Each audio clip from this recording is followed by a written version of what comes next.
All right, the green Craftsman Murray, 11 horsepower, cast iron sleeve, 30-inch wide swath.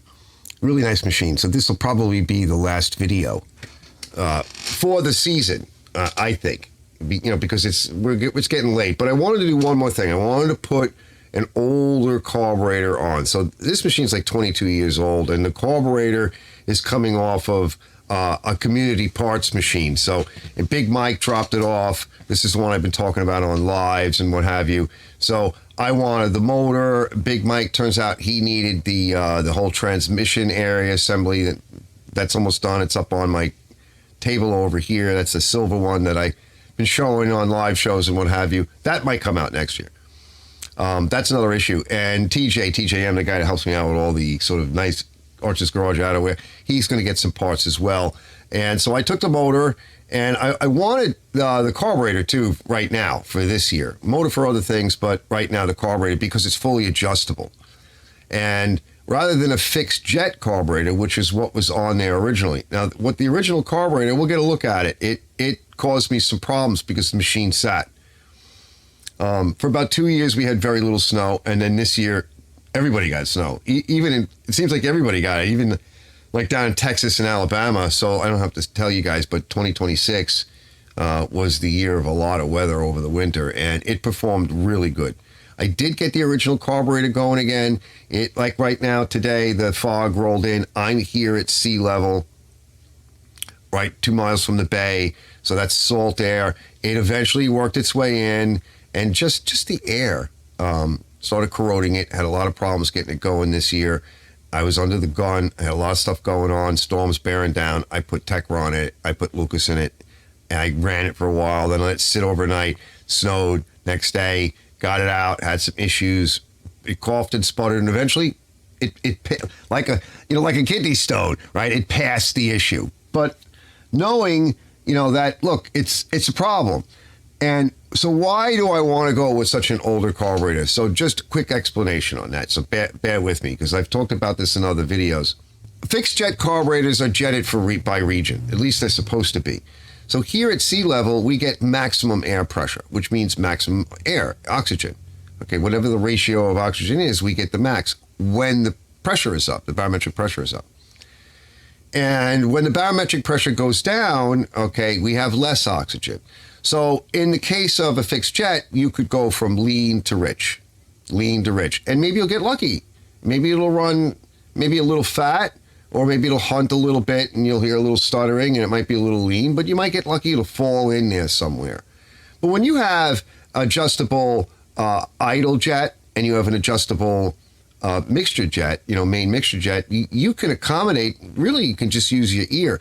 Now, later on, we're going to go through a little bit of tuning on this thing, so you'll see some tips and tricks on that. Hopefully, that will help you to tune your engine if you have something like this already, or if you're looking to do this. And I also like the original equipment carburetors. So that's the two things right there. And again, if the barometric pressure drops and you're tuned for it to be a little fat, what'll happen is it'll be too much fuel and the motor will cough and sputter, and you might see black smoke, which will foul your plug. It'll foul the valves. It'll foul the combustion chamber.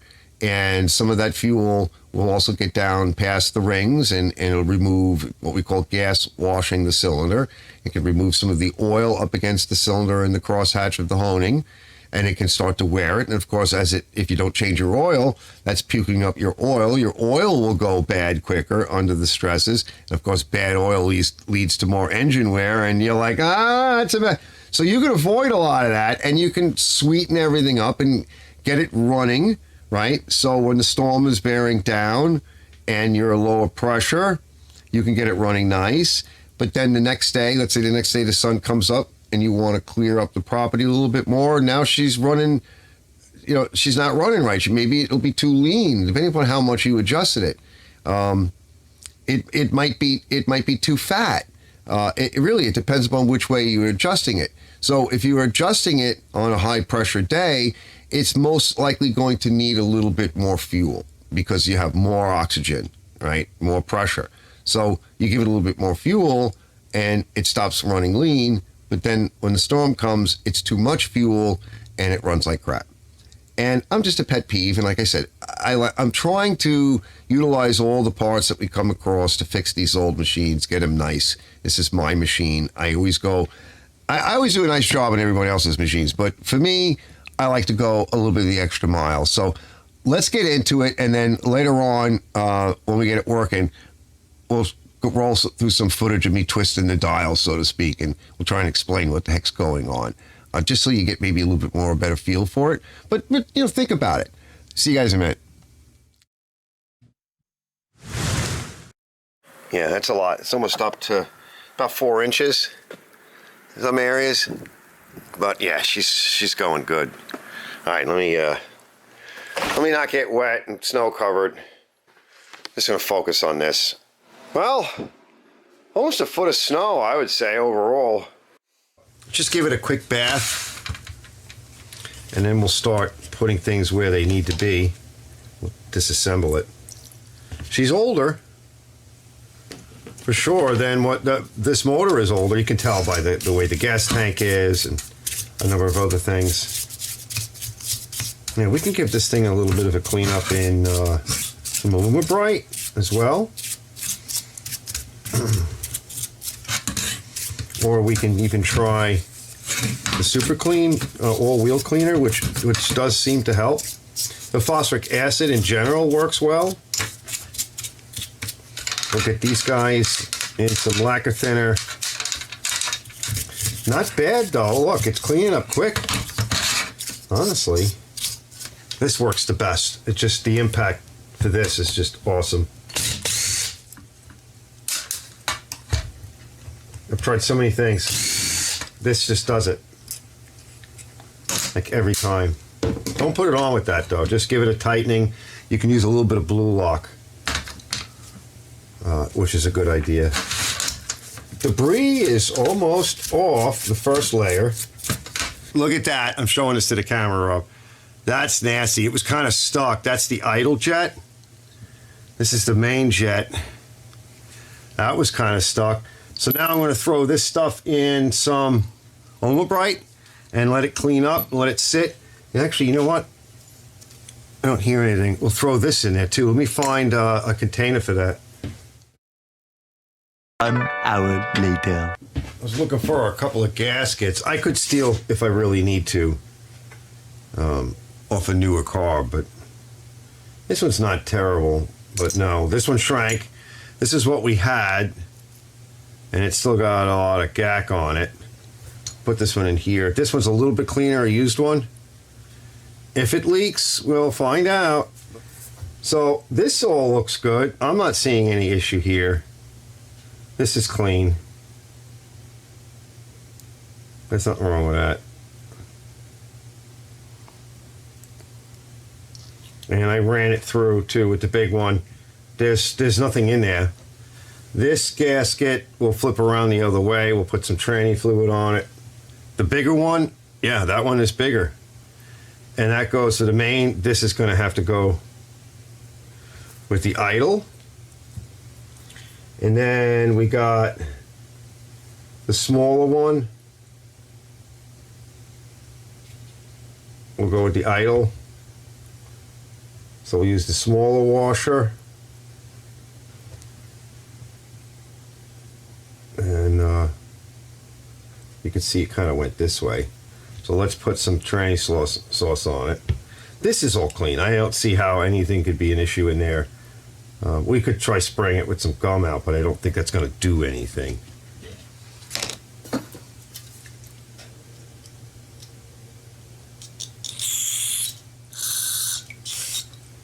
That's good. Low pressure air when you blow.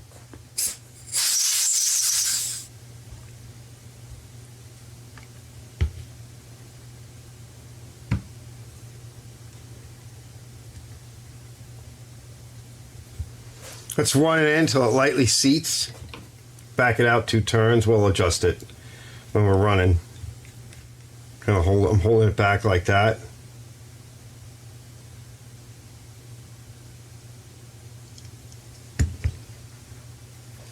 Now this went through in one direction more than the other. So let's see how it feels. Could have just been caked. Yeah, that feels good. Yeah, it does go through both sides. It was just a little caked. So let's just test it real quick. It should seat. I'll blow into it. Good. Yep. Now usually the flat I like to put back here where the fulcrum is, but it doesn't really matter, fellas. But that's what I like to do. Let's make sure this kind of cinches down. Yeah. It might leak. Well, we'll find out. We'll steal one from another carb. Or we'll steal it from the carb that's on there if we have to. Like I said, we need to take that apart and take a peek in there. Yeah, she's going down. That'll do it. All right, spring. Washer. Will ring.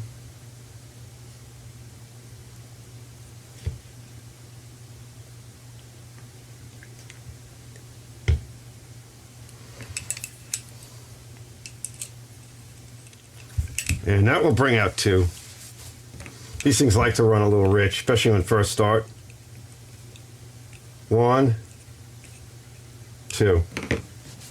That slot, they have the serrated sort of washer on them. This, you don't need any Loctite or anything. If you want to put a little lube down there, like a little of this sauce, not a bad idea. They do have washers, lock washers. So twice I tried to order a rebuild kit and gaskets for Tecumseh on Amazon. And what I got, all the pictures, same thing. What I got, it's all Briggs. Like, they don't know, right? So you got to get it from Stens or somebody that has it. That's not something you can save on. One gasket is expensive from Stens, for sure. So it's just not something you can get from Amazon currently. I was not able to find it. They just label it wrong.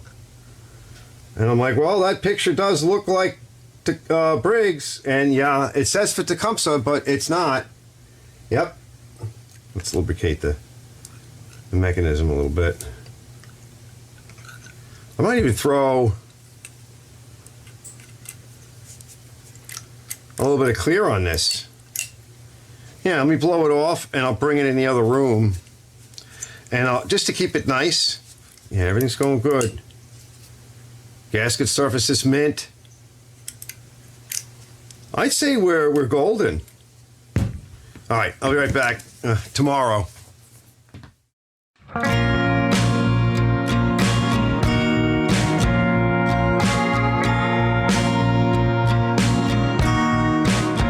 We're ready to replace the carburetor. So 2 of these guys here, we got a nut there and a nut over on that side screw.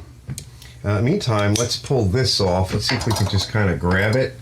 Unfortunately, there's this pipe in the way, and usually that's probably how it got broken. Usually I could just grab it and give it a yank, and yeah, I have another one. This one's a little broken, so I have another one.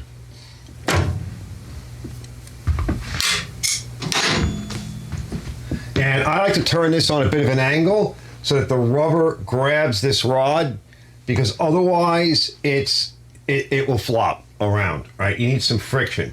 The force of the snow when you're pushing a lot of snow out will grab that and turn the turret. So with this tweaked a little bit, the rubber and the grommet kind of captures it. All right, let's get that off. All right, I emptied the fuel out. And I first pulled a little bit out in a tuna can from the tickler. And I got water bubbles. A little bit of condensation has been forming. That's really been my problem since the beginning of this year. But the rest of it in the tank is not bad. You know, of course, I've been putting additives in. What we really need is more alcohol. I just want to see if these will loosen up. Oh, God, no. No, that's on there good.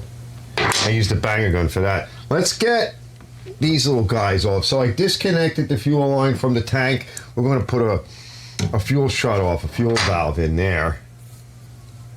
And let me work this a little bit. Yeah, that'll come. Okay. We'll nibble off that end so it gets tight again. And let me work up in here. I might want to let this guy down a little bit. It's up a little too high. This is that tranny sauce mix. That's going to help release everything. I mean, she's in beautiful shape, of course. This machine's gorgeous. All right, let me work on this because you're only going to see my back anyway. Let me get you with the little camera, though. We'll take a quick look. Is she pretty? You know, we're going to stick a little screwdriver or something in there, but you see where all the holes are? And you'll be able to see this in a bit, too. It's always in the center hole towards the end. All right, good enough. Let me keep going. 20 minutes later. All right, I tickled the French tickler. We're looking good. I switched the bowls, too.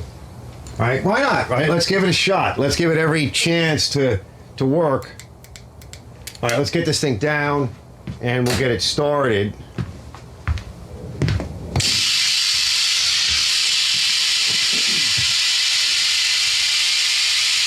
All right, so we know the fuel's on. Let's give it a prime and a little bit of choke. Give it choke. Oh yeah. See that? Oh, it's peeing out already. About midway. That should do it. How are we here? We'll kind of pull it back a little bit more. Let's give it a start. She should start right up.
Wrong way, wrong way. Of course, I just unplugged it.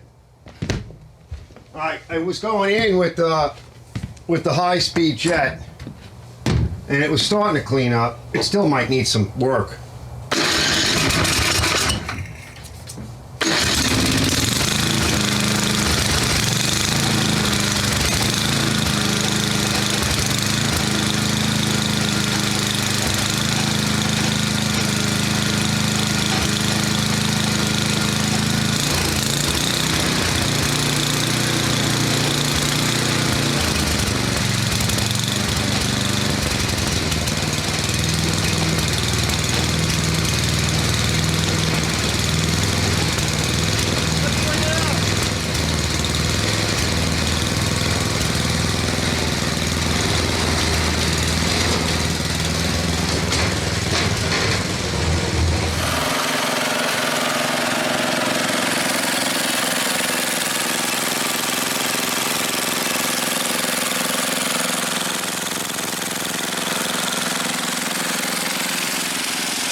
$25.20.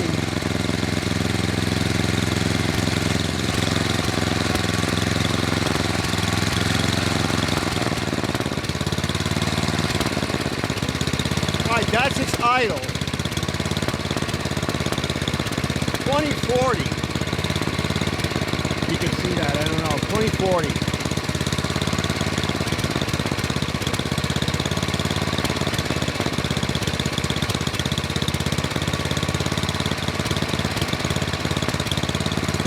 bringing the curb up a little bit more. 2160, 2150. Going in. Coming up.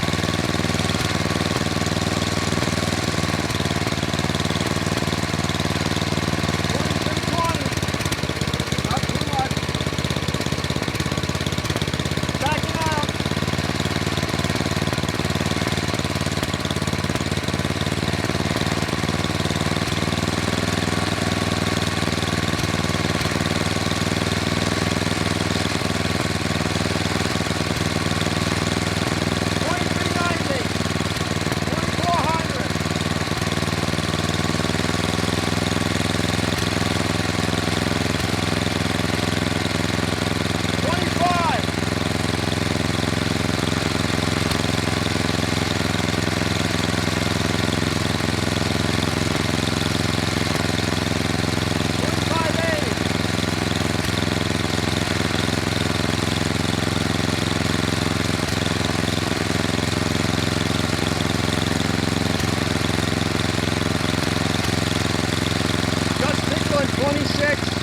2620, we're going to leave it there for now.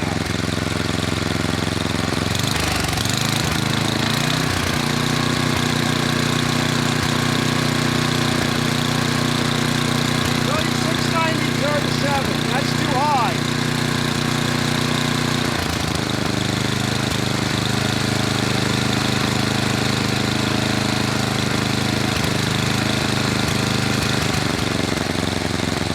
Alright, I gotta get a little cool for that. Be right there. Alright, going over here. I'll show you in a bit.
Come out of here.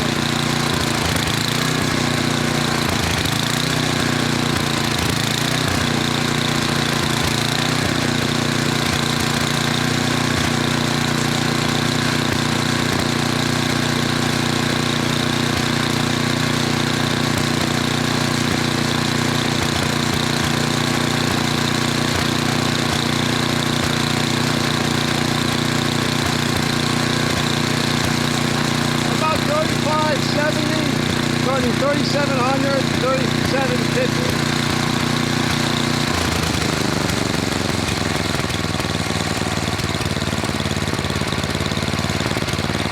That's nice.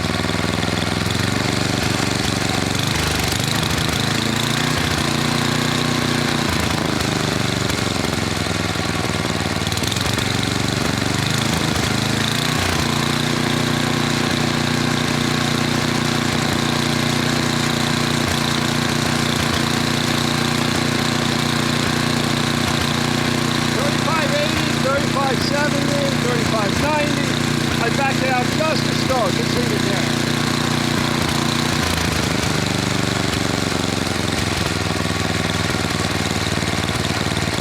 All right, go right there and get some belt dressing.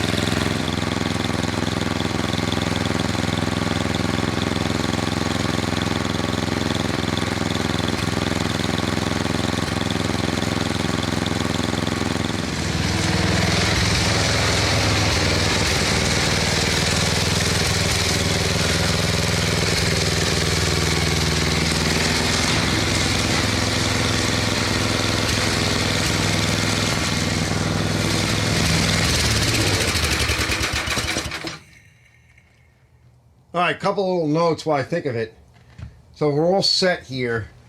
I backed this screw out a little bit more, moved it back in. Remember, I turned it in initially. This is your idle set. Just stop for your throttle. We used to call that curb idle. You kind of want that set right. Put it in a little bit. Adjust the idle set screw, the idle mixture screw, but what'll happen is if you then back this out to try to get around 2,000 RPM, it'll start diving to 1,600, 1,000, it'll probably stall.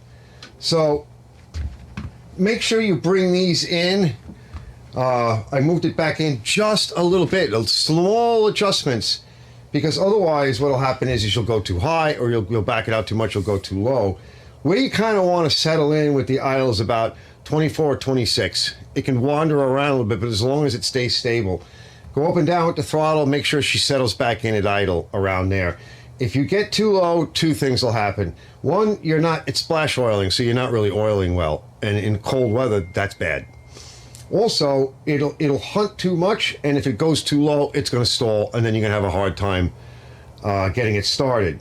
And it will screw up your other mixtures as well. So you kind of need to go back and forth to make sure that you're getting a good idle at around 24 or 26. That's fine. That's a lower RPM than the 3,600 max that you're going to be at the top. And then you should have a mid-range. Now, yeah, they'll fart a little bit. They might blow a little smoke or a little black smoke or whatever when you're going between the throttle.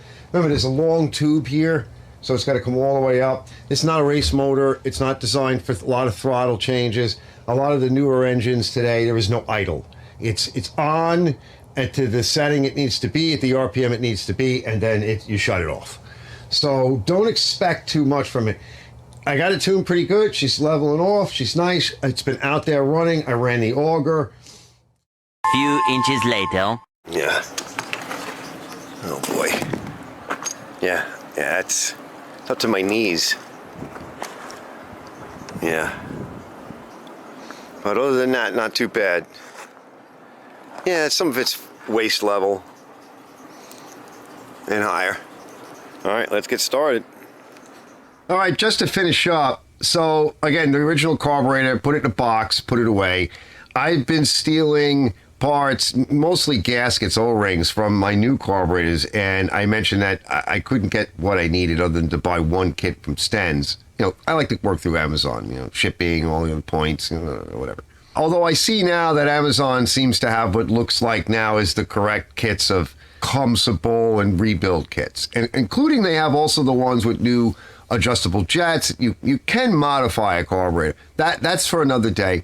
One good piece of advice is go get yourself a Sten's kit, and it'll just do one carburetor. But then if you find, that's usually around $10 or whatever it is, or it depends on how much you get in the kit, new bowl or whatever. And these bowls are thin, so you might want to pick up a new bowl and get the Sten's kit. But then if you kind of have more machines at a Tecumseh, and maybe you do a little more of this on the side, you can take a chance, and for like $10 you can get a multi-kit. And if it comes, like in my case when I did that, well, it came really for Briggs, but that's okay because I got a box full of Briggs carburetors, and now I have more O-rings and seals and whatever and seats. So I stole the ball on it. I needed a little bit better. I wanted a little bit better ball. Turns out the ball was leaking a little bit. The O-ring, the O-ring gasket was leaking a little bit. I stole one from over here from one of my new Carbs. I got to replace that. And also, check this out, right? Because she was dumping fuel erratically and just dumping it, which is bad. I mean, that is really bad. And it was coughing, sputtering. So I took it back apart. And sure enough, check this out. Listen.